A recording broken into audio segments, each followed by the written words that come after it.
On fait des animations sur le terrain pour aller à la rencontre du public, lui parler de notre produit. Et donc ça passe au travers de différentes animations. Donc par exemple aujourd'hui à Besançon, vous avez à la fois de la dégustation de comtés. Donc c'est des comtés qui ont des mois d'affinage différents, mais qui vont aussi être issus de fruitières différentes et de maisons d'affinage différents. Donc ça permet d'aborder toute la diversité aromatique du produit en parlant du terroir, des savoir-faire. Ensuite, on a un atelier pour les enfants à partir de 6 ans.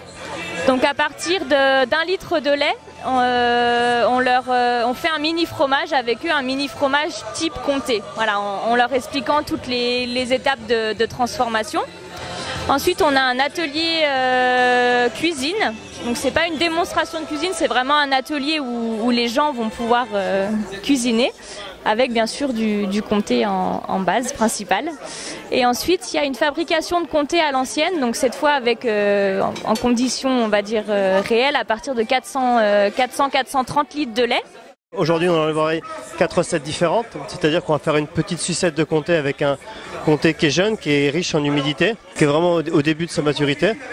Après, on va plutôt faire un rouleau de printemps, revisité, plutôt la franc-comtoise, avec du comté, du concombre, de la sucrine pour amener beaucoup de croquants. Et après, on peut mettre des carottes, du concombre. On va aussi faire un petit blinis au comté avec une crème au comté que je viens juste de réaliser, qui est en train de refroidir.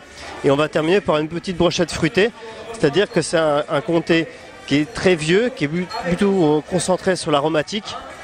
Et là, on va le travailler avec une tomate, avec du pain d'épices, avec le comté, du raisin. On va avoir 2 bouchées sur la brochette exactement. On est plutôt sur des recettes très très simples, avec des produits qu'on trouve tous les jours dans n'importe quel magasin. Et on peut le marier, alors là on est plus sur quelque chose de festif, donc beaucoup plus sur l'été, donc plutôt sur des préparations fraîcheur, plutôt pour des styles un peu tapas.